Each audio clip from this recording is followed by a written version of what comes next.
अवधनामा का पूरा अखबार तफसील से पढ़ने के लिए www.awadhnama.com पर विजिट करें। नाज़रीन आदाब, 1 सितंबर 2020 मुताबिक 12 मुहर्रम के अवधनामा वॉइस एडिशन में आपका खैर मकदम है। अवधनामा के सफ़े अव्वल पर इंतकाल की 2 खबरें शाये हुई हैं। पहली खबर में मुल्क के साबिक सदर प्रणब मुखर्जी की आखिरी विदाई का बयान है। खबर के मुताबिक 21 दिनों तक आर्मी रिसर्च एंड रेफरल अस्पताल में इलाज के बाद 24 साल साबिक सदर जमहूरिया प्रणब मुखर्जी का इंतकाल हो गया है।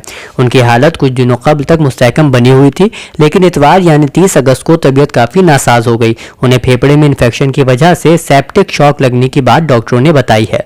साबिक सदर के इंतकाल पर मुल्क के मौजूदा सदर रामनाथ कोविंद के अलावा कई दीगर अहम शख्सियात ने ताज़ियत पेश की है। दूसरी खबर मशहूर नाक़िद प्रोफेसर फजल इमाम के इंतकाल की है। तफसील के मुताबिक प्रोफेसर फजल इमाम रिजवी का मुख्तसर अदालत के बाद शहर के चंदन अस्पताल में इंतकाल हो गया। उनकी उम्र तकरीबन 80 बरस थी। सुबह हरकत कब्ल बंद होने से इंतकाल हो जाने पर अस्पताल इंतजामिया ने प्रोफेसर फजल इमाम को कोविड-19 पॉजिटिव डिक्लेयर कर दिया था, जिसके सबब अहले खाना और अस्पताल के इंतजामिया में तनाज़े भी हुआ और घर वालों ने फजल इमाम के जसद को लेने से इनकार कर दिया। बाद CMO और DM की मुदाखलत से मामला हल हुआ और मरहूम का दुरुस्त टेस्ट सर्टिफिकेट जारी किया गया, जिसमें उन्हें कोविड-19 मनफी दिखाया गया। प्रोफेसर फजल इमाम 7 अगस्त 1940 को आजमगढ़ में पैदा हुए। इब्तिदाई तालीम आजमगढ़ और जौनपुर में हुई। आपका खानदान एक इल्मी खानदान के तौर पर जाना जाता है। आपने गोरखपुर यूनिवर्सिटी से प्रोफेसर महमूद इलाही के ज़ेर निगरानी अमीरुल्लाह तस्लीम हयात और शायरी मौजू पर PhD 1972 में की। बादअज़ा उन्हीं की निगरानी में डीलेट का मकाला अनीस शख्सियत और फ़न 1980 में मुकम्मल किया।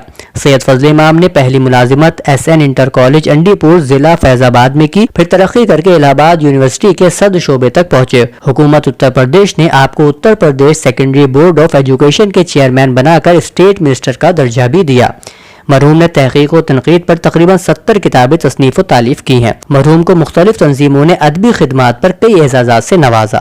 मरहूम के जनाजे को मछली गांव जलालपुर अम्बेडकर नगर ले जाया गया और वहीं उनकी तदफीन अमल में आई। पसमानदगान में अहलिया के अलावा 3 बेटे और 4 बेटियां मौजूद हैं। दूसरी अहम खबर के मुताबिक कोरोना वायरस की आलमी वबा से निपटने के लिए नाफिज किए गए लॉकडाउन की वजह से मुल्क की मजमूई घरेलू पैदावार यानी GDP अप्रैल से जून तक रवा माली साल की तिमाही के दौरान 0 से 23.9% तक नीचे जा चुकी है।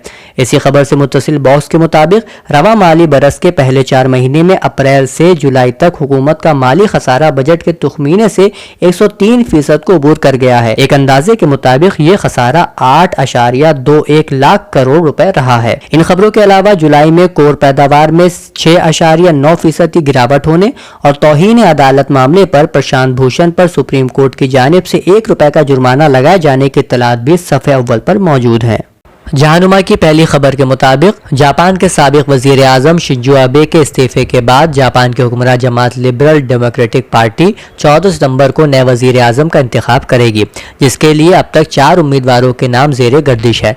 जापान में नए वजीर आजम का इंतखाब बराह रास्त नहीं होता। मुल्क के पार्लिमानी निज़ाम सियासत के तहत अरकान असम्बली अपने वोट के जरिए वजीर आजम का इंतखाब करते हैं, जो उमूमन हुक्मरान जमात से ही होता है। नए वजीर आजम के इंतखाब के लिए साबिक वजीर दिफा शिगरू शिबा, काबीना के चीफ सेक्रेटरी पुशी हाइडो सोगा और मौजूदा वजीर दिफा तारू कूनो का नाम जेर गर्दिश है।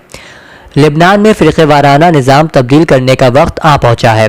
ये बयान है लिबनान के सदर मिशेल ऑन का, जिसमें उन्होंने कहा है कि यह निज़ाम फ़िरक़ों के हुकूक और उनके माबैन कोटे पर मबनी है। ये एक वक्त के लिए मौजू था, अब इसकी ज़रूरत नहीं रही है। उन्होंने एक ऐसे मुकालबे का मुतालबा किया है जिसमें मजहबी और सियासी कायदीन शामिल हो। ये मिलकर ऐसा निज़ाम तश्कील दें जो सबके लिए काबिल कबूल हो। लिबनान से मुतालिक दूसरी खबर में बताया जा रहा है कि मुस्तफ़ा अदीब को लिबनान के वज़ीर आज़म के ओहदे के लिए नामजद कर दिया गया है। इन खबरों के अलावा पाकिस्तान में 15 जून से अब तक बारिश के अलग अलग वाक़यात में कम से कम 163 अफराद की मौत और 101 दीगर जख्मी, और पाकिस्तान में दहशतगर्दाना हमले 3 फौजियों के मौत की खबर भी काबिल गौर है। 1 सितंबर के अवधनामा रियासती सफ़े की पहली खबर के मुताबिक जुमे की शब से पीर की सुबह तक लॉकडाउन अभी जारी रहेगा। ये खबर रियासत के additional chief secretary information and home Avnish Kumar Awasthi ने दी है। अनलॉक 4 की गाइडलाइन जारी करते हुए उन्होंने बताया, तमाम स्कूल, कॉलेज और कोचिंग इंस्टीट्यूट तलबा और उमूमी तालीमी कामों के लिए 30 सितंबर 2020 तक बंद रहेंगे। 21 सितंबर 2020 से तदरीसी और गैर तदरीसी अमले को स्कूलों में ऑनलाइन तालीम मुशावरत से मुताल्लिक काम के लिए बुलाया जा सकता سکتا ہے۔ اس کے لیے وزارت صحت اور خاندانی بہبود اجازت جاری کرے گی۔ 7 ستمبر 2020 سے میٹرو ریل کو مرحلے وار چلایا جائے گا۔ تمام سماجی، تعلیمی، کھیل، تفریحی، ثقافتی، مذہبی، سیاسی پروگرام اور دیگر اجتماعی سرگرمیوں کو زیادہ سے زیادہ 100 افراد کے ساتھ 21 ستمبر 2020 سے شروع ہونے کی اجازت ہوگی، جس میں چہرے کے ماسک کا استعمال، معاشرتی فاصلے کی تعمیل اور تھرمل اسکیننگ اور ہاتھ دھونے والے سینیٹائزر کا انتظام لازمی ہوگا۔ ریاست کے additional chief secretary medical and health امت موہن پرساد نے بتایا کہ ریاست میں اب تک مجموعی طور پر 56,26,897 نمونوں کی جانچ کی جا چکی ہے۔ اسی خبر کے باکس میں سابق صدر پرنب مکھرجی کے انتقال پر وزیر اعلیٰ یوگی آدتیہ ناتھ کا تعزیتی پیغام بھی شائع ہوا ہے۔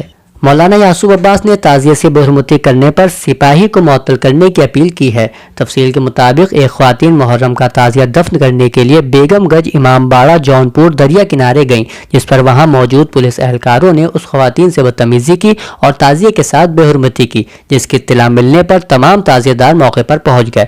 واردات کی اطلاع ملتے ہی جونپور کے اعلیٰ افسران بھی موقع پر پہنچ گئے اور وہاں کے لوگوں سے امن بنائے رکھنے کی اپیل کی۔ صفحے کے ذیلی حصے میں شائع خبر کے مطابق حالیہ دنوں میں اردو کے نوجوانوں کی صحیح سمت و رہنمائی کی غرض سے شعبہ اردو چودھری چرن سنگھ یونیورسٹی میرٹھ کے صدر پروفیسر اسلم جمشید پوری کی پہل پر ایک عالمی تنظیم بین الاقوامی نوجوان اردو اسکالرز انجمن انٹرنیشنل ینگ اردو اسکالر ایسوسی ایشن کا قیام عمل میں آیا ہے۔ اسی سلسلے میں شعبہ اردو چودھری چرن سنگھ یونیورسٹی میرٹھ کے پریم چند سیمینار ہال میں ایک تعارفی ویب جلسے کا انعقاد ہوا، جس کی صدارت انیس رفیع نے کی۔ پروگرام میں مہمان خصوصی کی حیثیت سے ڈاکٹر درخشاں زرعی اور ڈاکٹر محمد کاظم شریک رہے۔ ویب جلسے کے تعارفی کلمات ڈاکٹر نعیم انیس نے ادا کیے، جبکہ پروفیسر اسلم جمشید پوری صدر شعبہ اردو چودھری چرن سنگھ یونیورسٹی میرٹھ نے تنظیم کا تعارف اور اغراض و مقاصد پر تفصیل سے روشنی ڈالی۔ لاک ڈاؤن کے دوران اوقاف پر غیر قانونی قبضے کے معاملات میں تیزی سے اضافہ۔ خبر کی تفصیل میں بتایا گیا ہے کہ ریاست میں اوقاف کے تحفظ کے لیے کام کرنے والی تنظیم یوپی قبرستان انتظامیہ کمیٹی نے دونوں وقف بورڈ اوقاف پر غیر قانونی قبضے کے معاملے میں جان بوجھ کر خاموشی اختیار کرنے کا الزام لگایا ہے۔ اودھ-نامہ کے ادارتی صفحے پر پہلا مضمون ڈاکٹر مشتاق احمد کا بعنوان طلبہ کی صحت، مستقبل کی سیاست اور نیٹ کا امتحان شائع ہوا ہے، جس میں آپ لکھتے ہیں: میرے خیال میں طلبہ کے مستقبل سے زیادہ اس وقت ان کی صحت کا خیال رکھنا ضروری ہے۔ اگر وہ کورونا کی وبا سے متاثر ہو جاتے ہیں تو نہ صرف ان کی جان کو خطرہ ہے بلکہ ان کے خاندان والے اور دیگر افراد بھی متاثر ہو سکتے ہیں۔ اس لیے جب تک کورونا کا زور باقی ہے اس وقت تک امتحان کو ٹالا جانا چاہیے۔ بہار میں انٹرمیڈیٹ کا امتحان فروری 2021 میں ہونا ہے، لیکن بہار اسکول ایگزامینیشن بورڈ اس کا فارم اسی وقت پر کروا رہی ہے، جس کی وجہ سے کالجوں میں پڑھائی تو بند ہے لیکن فارم بھرنے والے طلبہ کی بھیڑ دیکھی جا سکتی ہے۔ اس طرح میٹرک کے امتحان کا بھی فارم بھرا جا رہا ہے، جبکہ یہ امتحان بھی آئندہ سال مارچ مہینے میں ہونا ہے۔ دوسرا مضمون معصوم مراد آبادی کا خلیق ٹونکی کی خطاطی قرار پایا ہے، جس میں آپ لکھتے ہیں: محمد خلیق ٹونکی 1932 عیسوی میں ٹونک راجستھان میں پیدا ہوئے۔ موصوف نے ابتدائی خوشخطی اپنے والد محترم حافظ محمد صدیق خان اور اپنے دادا محمد خان سے حاصل کی۔ اس طرح خداداد صلاحیت آپ کو ورثے میں ملی۔ موصوف 8 سال کی عمر ہی سے ذوق و لگن سے خوشخط لکھنے لگے اور سب سے پہلے آپ نے اپنے والد کے پاس پتھر پر معکوس لکھائی اردو، ہندی، عربی سیکھی اور بہتر کارکردگی کی بنا پر 13 سال کی عمر میں ٹونک کے چھاپا خانے میں فریزر انگریز کے خصوصی حکم سے ملازمت مل گئی۔ 1944 میں والی ٹونک نواب سعادت علی خان نے ایک نمائش میں آپ کی نقاشی اور خطاطی کے نمونے دیکھ کر آپ کو چاندی کے تمغے اور توصیفی سند سے نوازا تھا۔ اس کے علاوہ صفحے کا آخری مضمون عاقل حسین کا انصاف سے اٹھتا بھروسہ شائع ہوا ہے۔ اودھ-نامہ کے اپنا وطن کی خبریں اس طرح ہیں: سرکاری ملازمین وقت سے پہلے ریٹائر کیے جا سکتے ہیں۔ تفصیل کے مطابق وزارت نے 28 اگست کو ایک سرکولر جاری کیا ہے، جس میں حکومت کے اس قانون کا حوالہ دیا گیا ہے جس میں تحریر ہے کہ عوامی مفاد میں حکومت کسی بھی سرکاری ملازم کو وقت سے پہلے ریٹائر کر سکتی ہے اور ریٹائر کرنے کی وجہ بدعنوانی ہو سکتی ہے۔ اس سرکولر میں ایسے تمام ملازمین کے کام کا جائزہ لینے کے لیے کہا گیا ہے جن کی ملازمت کا وقفہ 30 سال ہو چکا ہے۔ اس کے علاوہ ان سرکاری ملازمین کی ملازمت کے ریکارڈ کا بھی جائزہ لینے کے لیے کہا گیا ہے جن کی عمر 55 سال سے زیادہ ہو گئی ہے۔ مہاراشٹر میں کانگریس کی شیو سینا NCP کے خلاف پوسٹر مہم۔ خبر کی تفصیل میں بتایا جا رہا ہے کہ حزب اختلاف کی جماعتیں الزام لگا رہی ہیں کہ ٹھاکرے حکومت میں شامل تینوں جماعتوں نے پچھلے کچھ دنوں سے ایک دوسرے سے بات چیت نہیں کی ہے۔ اس بات کا اندازہ تھانے میں کانگریس کے ذریعے کی جانے والی پوسٹر مہم سے بھی کیا جا سکتا ہے۔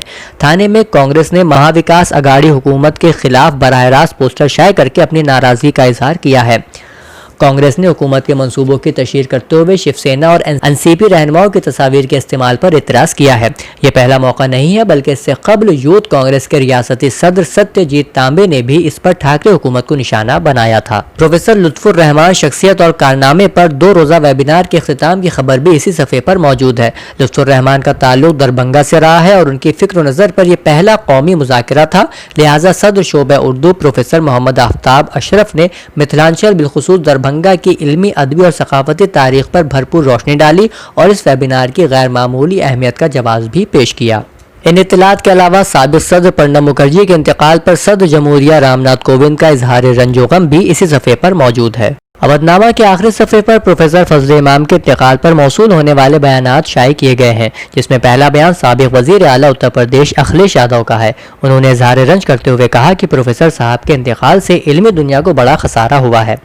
मरहूम को खिराज अक़ीदत पेश करते हुए प्रोफेसर शारब दौगी ने अपने बयान में कहा, फजल इमाम उर्दू ज़बान के एक अच्छे नाक़िद व ख़तीब थे। वो एक ऐसे शख्स थे जिन्हें उर्दू, अरबी, फ़ारसी, हिंदी, संस्कृत और अंग्रेज़ी ज़बानों पर बड़ी दस्तरस हासिल थी। हिंदी में जब वो तकरीर करते थे तो ऐसा लगता था कि कोई पंडित इजहार ख्याल कर रहा है।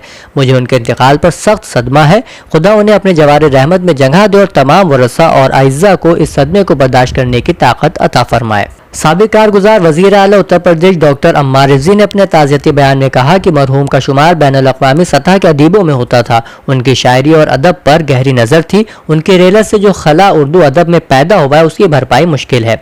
प्रोफेसर अली अहमद फातमी ने अपने ताल्लुकात का जिक्र करते हुए कहा, 2 हवालों से मेरा उनका लंबा साथ रहा है। एक तो ये कि इलाहाबाद में उर्दू शोबे में उन्होंने 15 साल पढ़ाया, इस तरह उनका साथ रहा। दूसरे ये कि अंजुमन तरक्की पसंद मुसन्निफीन से वो भी वाबस्ता थे और मैं भी वाबस्ता था। उन्होंने मजीद कहा कि बावजूद इसके कि वे बहुत मजहबी आदमी थे, लेकिन बड़े रोशन ख्याल और तरक्की पसंद जहन के मालिक थे। उनकी ज़ात हर किस्म के मजहबी और मसलकी तासुब से पाक व साफ थी, इसलिए कि प्रोफेसर फजल इमाम ने मजहब व मसलक को महज अकीदत से नहीं बल्कि तफक्कुर और ताक़ुल की बुनियादों पर लिया था। प्रोफेसर साबरा हबीब ने मरहूम के इंतकाल को अपना ज़ाती नुकसान बताया तो प्रोफेसर सालिहा रशीद सदर शोबे अरबी फ़ारसी इलाहाबाद यूनिवर्सिटी ने अपने ताज़ियती तासुरात में कहा, मौसूफ एक मुशफ़िक़ उस्ताद और बाग व बहार तबीयत के मालिक थे। वह आखिर दम तक फ़आल रहे। उन्होंने उर्दू अदब को वाफिर सरमाया अता किया है। गुरु नानक देव यूनिवर्सिटी अमृतसर पंजाब के assistant professor doctor Rehan Hasan ने खिराज अक़ीदत पेश करते हुए कहा कि प्रोफेसर फजल इमाम अपने इल्म व फजल, इनकिसार व इखलाक, शफ़क़त व मोहब्बत, जामियत इल्म व फ़न और तालीमी, तहक़ीक़ी और माशरती खिदमात के एतबार से इल्मी हलकों में मुनफरिद व मुमताज़ थे। आपके इल्मी और तदरीसी खिदमात का दायरा काफ़ी वसी भी है और रंगारंग भी। उनके जाने से जो इल्मी और अदबी नुकसान हुआ है उसका पुर होना हनूज़ बहुत मुश्किल है। राष्ट्रीय लोकदल उत्तर प्रदेश के सीनियर लीडर वसीम हैदर ने मरहूम को याद करते हुए कहा कि मरहूम फजल इमाम उर्दू के बड़े दानिश्वरों में शुमार किए जाते थे। वो एक अच्छे इल्मी मुक़र्रिर के साथ साथ बेपनाह अच्छे और मुखलिस इंसान भी थे। सदर शोबा उर्दू गणपत साहिब पीजी कॉलेज सुल्तानपुर की डॉक्टर ज़ेबा महमूद ने प्रोफेसर फजल इमाम के इंतकाल पर इज़हार गम करते हुए कहा कि वो मेरे वालिद के लायक शागिर्द और मेरे सरपरस्त थे। उनके जाने से जो खला मेरी ज़िंदगी में हुआ है वो पूरा होना नामुमकिन है।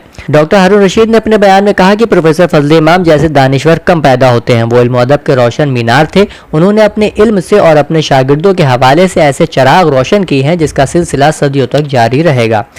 इनके अलावा all India Kaifi Azmi academy Lucknow के जनरल सेक्रेटरी सईद मेहंदी, आलिम मुनीर लखनवी ने भी अपना बयान देते हुए खिराज अक़ीदत पेश किया। साथ ही गालिब इंस्टीट्यूट दिल्ली दफ्तर से माही अदबी नशिमन लखनऊ और दरभंगा में ताज़ियती नशिस्तों का इनेकाद भी अमल में आया।